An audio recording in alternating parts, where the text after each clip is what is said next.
Hello everyone, I hope you are doing well. I am पृथ्वी।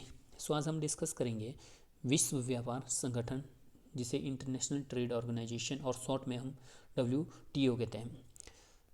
इस topic को start करने से पहले इसके इतिहास में जाना जरूरी है, बिकॉज ये जो आज ये प्रेजेंट रूप में ना, इसके इतिहास की बदौलत है। मतलब इसका इतिहास बहुत बड़ा है।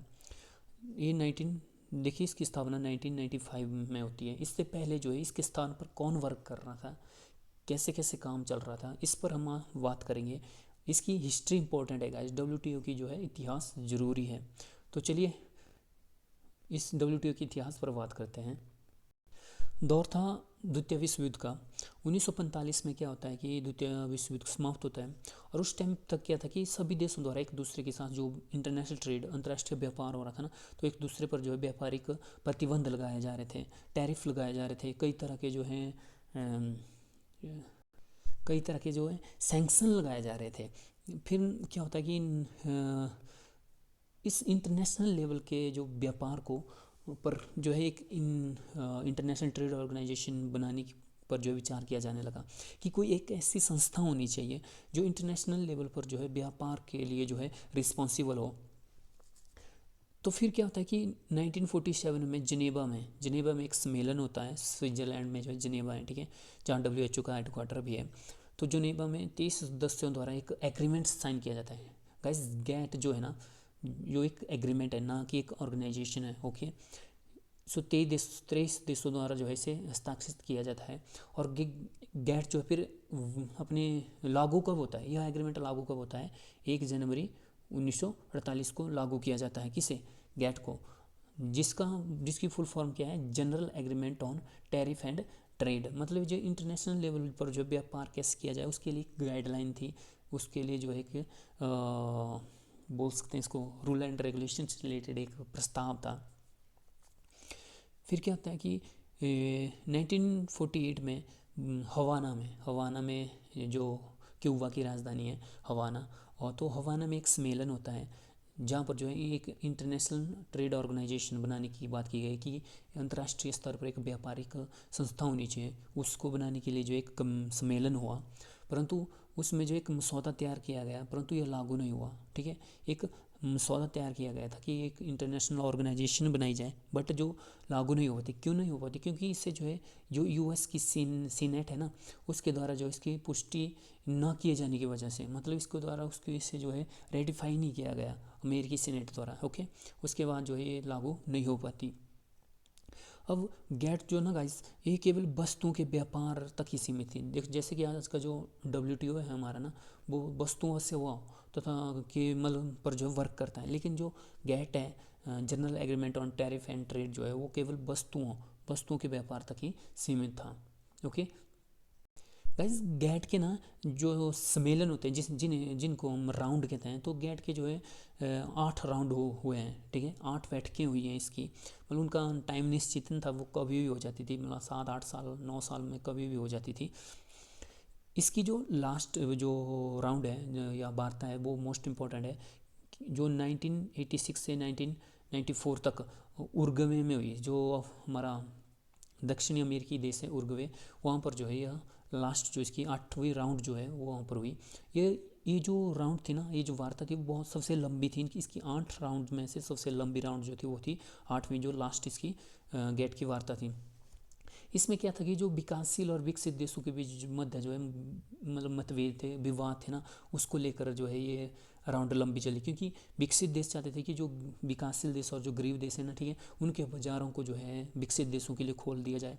मगर ऐसा नहीं किया जा सकता, क्योंकि अगर कोई गरीब देश या विकासशील देशों के मार्केट को अगर विकसित देशों के लिए खोल दिया जाता, तो जो विकासशील देश और जो गरीब देश है ना, उनकी मार्केट पर जो था विकसित देशों का ही हक हो जाता है। मतलब एक डायरेक्ट इनडायरेक्ट रूप में कहें, डायरेक्ट भी बोल सकते हैं, इनडायरेक्ट भी बोल सकते हैं कि जो देश थे ना वो फिर से जो है उपनिवेश बन जाते इन विकसित देशों के। सो इसको लेकर जो है डिबेट चली थी, इसलिए जो राउंड जो बहुत लंबी चली थी। इसी के इसमें जो एक निर्देशक थे, गैट के जो महानिर्देशक थे, ऑर्डर मतलब इनके क्या ना, ऑर्डर डाल सॉरी डा ये गलत है यहाँ पर, आर्डर डकल नाम था इनका, और ऑर्डर डकल ने एक प्रस्ताव रखा जिसे डकल मसौदा कहा जाता था, ठीक है। उसी के तहत फिर क्या होता है कि 1 जनवरी 1995 को जो है WTO सामने आता है, वर्ल्ड ट्रेड ऑर्गेनाइजेशन संस्था बनाई जाती है। किस मसौदे पर? डकल मसौदे पर, ओके गाइज। और उसके बाद जो WTO जो गैट को रिप्लेस करके एक इंटरनेशनल ऑर्गेनाइजेशन हमारे विश्व में जो है प्रेजेंट होती है और वर्क करती है। आई होप आप समझ गए होंगे कि गैट को रिमूव कैसे हुआ और कैसे सामने आए, क्योंकि 1991 में जो है जो सोवियत संघ का भी विभाजन हो चुका था और जो वर्ल्ड की जो सिचुएशन थी सो वो बदल रही थी, ठीक है। और उसके लिए जो है हमें एक इंटरनेशनल ट्रेड ऑर्गेनाइजेशन की भी ज़रूरत थी, इसलिए फिर WTO का निर्माण करना आवश्यक था। और फिर ये जो है 1995 में बनती है, किस मसौदे के तहत? डकल मसौदे के तहत, ओके गाइज। आगे चलते हैं, अब बात करते हैं WTO का जो स्ट्रक्चर है वो कैसा है, जो संरचना है WTO की वो कैसी है। WTO में जो है 4 बॉडीज़ काम करती हैं, जिसमें पहले है मिनिस्ट्रियल कॉन्फ्रेंस। मिनिस्ट्रियल कॉन्फ्रेंस ना वो WTO के जो इम्पोर्टेंट जो नीतिगत जो निर्णय है, जो लास्ट जो डिसीजन लिया जाता है वो मिनिस्ट्रियल कॉन्फ्रेंस द्वारा लिया जाता है। और इसकी बैठक प्रत्येक 2 वर्षों में एक बार होती है, 2 वर्ष में एक बार जो इनकी बैठक होगी, किसकी? मिनिस्ट्रियल कॉन्फ्रेंस की, ओके। और जो इम्पोर्टेंट जो डिसीजन लिया जाता है वो किसके द्वारा लिया जाता है? मिनिस्ट्रियल कॉन्फ्रेंस के ही द्वारा लिए जाते हैं। नेक्स्ट है जनरल काउंसिल। जनरल काउंसिल जो WTO की जो डेली वेज का जो वर्क था ना, वर्क है, उसको कौन देखती है? General council. और जो थर्ड है हमारा ट्रेड पॉलिसी रिव्यू बॉडी, मतलब जो व्यापार से संबंधित जो नीतियाँ ना उनका रिव्यू, उन पर मतलब जो पॉलिसियाँ बनाई गई हैं इंटरनेशनल व्यापार के लिए, अंतर्राष्ट्रीय व्यापार के लिए, उनको जो है उनकी जांच करने का कार्य कौन करता है? WTO करता है, ओके। चौथा हमारा डिस्प्यूट सेटलमेंट बॉडी, मतलब जो देशों के बीच में अगर कहीं भी कोई विवाद चला हुआ है 2 देशों के बीच में, तो उसमें मध्यस्थता कौन करता है? WTO। और उस डिस्प्यूट को सुलझाने का काम कौन करता है? WTO। WTO है, ठीक है। वो भी कौन? डिस्प्यूट सेटलमेंट बॉडी ही जो है उसका काम करती है। चलिए आगे चलते हैं, ये तो था इसका स्ट्रक्चर।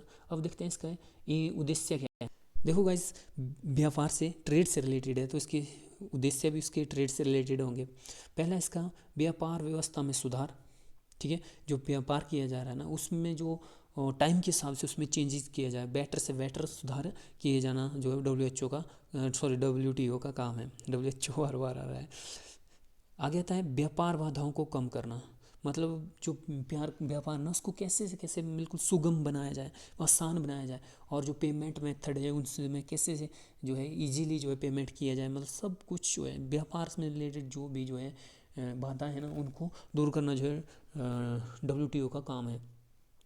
व्यापार को मुक्त सरल निष्पक्ष एवं उदार बनाना, मतलब व्यापार जो है मतलब जो इंटरनेशनल व्यापार में जो है जो कंपटीशन बना रहा है इसमें जो है सभी के लिए इसको बिल्कुल आसान, बिल्कुल सरल और निष्पक्ष मतलब किसी के साथ भेदभाव ना किया जाए, किसी भी कंट्री के साथ, ओके। सभी के लिए जो है समान रूप से जो है अपॉर्चुनिटी पैदा करना जो WTO का काम है। नेक्स्ट हमारा बौद्धिक संपदा से जुड़े नियमों के लिए जो है प्रतिबद्धता, मतलब जो इंटेलेक्चुअल प्रॉपर्टी है ना उससे रिलेटेड जो भी रूल एंड रेगुलेशन है उनको जो है बनाए रखना, ठीक है। उनके प्रति प्रतिबद्धता जो है WTO की है, ओके। आगे चलते हैं, विकासशील देशों एवं संक्रमणशील अर्थव्यवस्था में विकास एवं आर्थिक सुधारों को प्रोत्साहन करना, मतलब जो विकासशील देशों की जो अर्थव्यवस्था है ना, ठीक है, जो संक्रमणशील क्या मतलब जो कमज़ोर हो रही है, ठीक है, उनको उनके विकास एवं आर्थिक सुधार को जो है प्रोत्साहन करना, मतलब जो उनको जो सपोर्ट करने का काम जो WTO करेगा। नेक्स्ट है पर्यावरण संरक्षण तथा संवहनीय विकास को बढ़ावा देना, मतलब पर्यावरण को, मतलब WTO का यही नहीं होगा कि सिर्फ आप इंटरनेशनल ट्रेड कीजिए, ठीक है, जिससे चाहे एनवायरनमेंट जो है का ह्रास हो रहा हो, इसके लिए जो है WTO का करता है उसको जो है एनवायरनमेंट को भी ध्यान में रखना पड़ता है और एक सस्टेनेबल डेवलपमेंट को जो है बढ़ावा देना पड़ता है। सस्टेनेबल डेवलपमेंट क्या होता है गाइस, मतलब विकास को इस तरह करना कि हमारे पर्यावरण को जो है हानि ना पहुँचे, ओके। तो ये सारे उद्देश्य हैं हमारे WTO के।